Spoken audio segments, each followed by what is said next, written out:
রাস পূর্ণিমার উৎসবের আবহে ঘটল অঘটন, মারামারিতে রক্তারক্তি কাণ্ড। এসআইয়ের আবহে ফের একবার বিজেপি নেতার গাড়িতে হামলা। জানা গেছে, নবদ্বীপে একটি কর্মসূচিতে গিয়েছিলেন বিজেপি নেতা ও কেন্দ্রীয় শিক্ষা প্রতিমন্ত্রী সুকান্ত মজুমদার। সেখানেই তার কনভয়ের গাড়িতে হামলার অভিযোগ সামনে এসেছে। নবদ্বীপে একটি কর্মসূচিতে যাবার পথে কেন্দ্রীয় শিক্ষা প্রতিমন্ত্রী সুকান্ত মজুমদারের কনভয়ের দুটি বা তিনটি গাড়ি পিছিয়ে অন্য রাস্তায় চলে যায়। এরপর সেখান থেকে নবদ্বীপ বাসস্ট্যান্ড এলাকায় গাড়ি ঘোরানোর সময় বুধবার রাতে বিচ্ছিন্ন হয়ে যাওয়া বিজেপি নেতার গাড়িতে হামলা করা হয়। এই ঘটনায় তৃণমূলকে দোষী বলে দাবি করেছে বিজেপি। জানা গেছে, বুধবার রাতে নদিয়া উত্তর বিজেপির জেলা সভাপতি অর্জুন বিশ্বাস সহ একাধিক কার্যকর্তার সঙ্গে বচসায় জড়ায় তৃণমূলের শ্রমিক সংগঠন INTTUC এর সদস্যরা। তারপরই পরিস্থিতি পৌঁছায় চরমে। ঘটনায় বাসস্ট্যান্ডে থাকা INTTUC এর সদস্যরা নদিয়া উত্তর বিজেপির সাধারণ সম্পাদক শ্যামাপ্রসাদ বিশ্বাসের গাড়ি ভাঙচুর করে বলেও অভিযোগ। শুধু তাই নয়, তাকে মেরে তার নাক মুখ ফাটিয়ে দেওয়া হয় এবং তার গাড়ি ড্রাইভারকেও বেধড়ক মারধর করা হয়। সেই সঙ্গে বিজেপি কর্মীদের মারধরেরও অভিযোগ উঠেছে রাজ্যের শাসক দল তৃণমূল কংগ্রেসের শ্রমিক সংগঠনের সদস্যদের বিরুদ্ধে। রক্তাক্ত অবস্থায় জখম দুজনকে নিয়ে যাওয়া হয় নবদ্বীপ জেনারেল হাসপাতালে। খবর পেয়ে ঘটনাস্থলে পৌঁছায় নবদ্বীপ থানার পুলিশ। তবে বিজেপির দাবি, পুলিশ ঘটনাটিকে অন্য গল্প সাজিয়ে ধামাচাপা দেওয়ার চেষ্টা করছে। এই ঘটনা প্রসঙ্গে সুকান্ত মজুমদার বলেন, দুই কর্মীর মাথা ফাটিয়ে দেওয়া হয়েছে। হুঁশিয়ারির সুরে তিনি আরো বলেন, আমি পুলিশ প্রশাসনকে জানিয়ে দিতে চাই, তারা যদি কোনো কড়া ব্যবস্থা না নেয় তাহলে রক্তের হিসেব আমরা বুঝে নেব। শুনুন কি বললেন তিনি।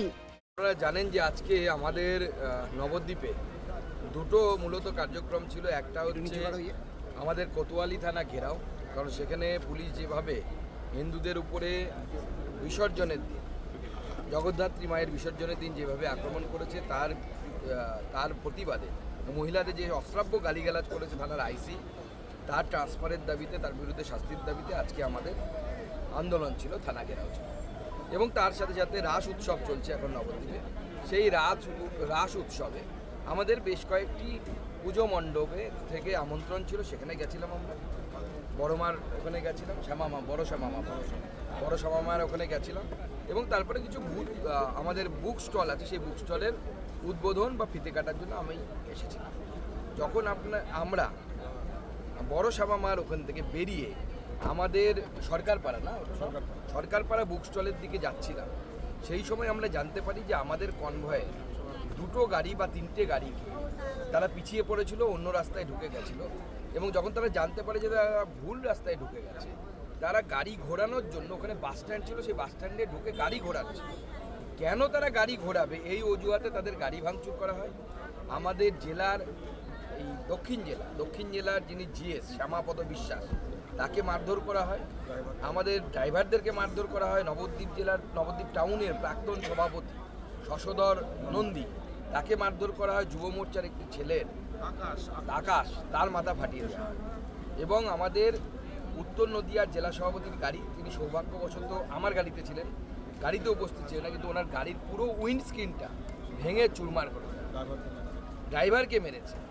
এই ধরনের ভয়ঙ্কর পরিস্থিতি, যেখানে গণতন্ত্র নেই, শান্তি শৃঙ্খলা বলে কিচ্ছু নেই, অ্যাডমিনিস্ট্রেশন বলে কিছু নেই, এই ধরনের পরিস্থিতি তৃণমূল কংগ্রেসের তরফ থেকে তৈরি করার একটা চেষ্টা করা হচ্ছে।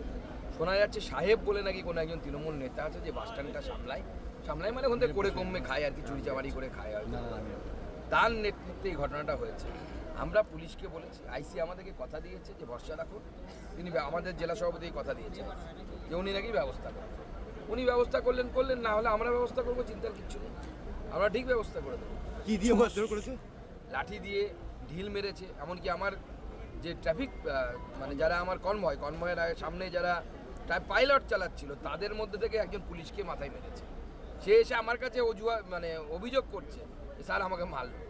পশ্চিমবঙ্গ পুলিশের যদি এই অবস্থা হয়, এই পুলিশ দিয়ে কী হবে? কিচ্ছু হবে না। পুলিশকে দলদাসে পরিণত করেছেন মমতা বন্দ্যোপাধ্যায় এবং তার দল। আমরা উত্তরবঙ্গে দেখেছি খগেন মুর্মু, তারপর আবার এখানে এই ধরনের বিরোধীর উপর আবার আঘাত। কেন এরকম বারংবার আঘাত আনছে? আঘাত এই জন্যই হচ্ছে, মানুষ কখন আঘাত করে, যখন আপনার সিকিউর অবস্থা, অর্থাৎ আপনি হাজার হাজার টাকা কামাচ্ছেন, কোটি কোটি টাকা কামাচ্ছেন, বালি, সিমেন্ট, ইট, গরু, পাথর কিছুই তো বাকি নেই। সেখান থেকে যখন আমরা সেই মৌরসি পাটটা যখন খতম হয়ে যায়, যখন শেষ হয়ে যায় মৌরসি পাটটা, তখন আপনি অন্যকে মারতে যাবেন, কারণ আমরা রোজগার বন্ধ হয়ে যাচ্ছে। এই মৌরসি পাটটা আগামী দিনে তৃণমূল কংগ্রেসের 26-এর ভোটে শেষ হতে চলেছে। অলরেডি দেখতেই পাচ্ছেন সব লাফালাফি শুরু করে দিয়েছে। যেরকম রাক্ষসদের প্রাণ ভোমরায় থাকে, সেরকম ভোমরায় হাত পড়লে যেমন রাক্ষস ছটফট করে, আমরা ছোটবেলায় গল্প শুনতাম, সেরকম তৃণমূল কংগ্রেস এখন কেমন যেন ছটফট ছটফট ছটফট করছে। বিজেপির দাবি, নবদ্বীপের রাস পূর্ণিমার শুভ আবহকেও রক্তের রাজনীতি থেকে রেহাই দিল না তৃণমূলের সন্ত্রাস। তৃণমূল বারবার প্রমাণ করছে বাংলায় গণতন্ত্র নেই, আছে পুলিশের ছত্রছায়ায় দাপানো তৃণমূলের গুন্ডারাজ। যেই দল মানুষের ভয়ভীতিকে হাতিয়ার করে, বিরোধীদের রক্ত ঝরিয়ে ক্ষমতা টিকিয়ে রাখতে চায়, সেই দল আর যাই হোক জনগণের দল নয়, তারা আসলেই স্বৈরাচারী শাসন। দেখতে থাকুন সুদর্শন বাংলা। জয় হিন্দ।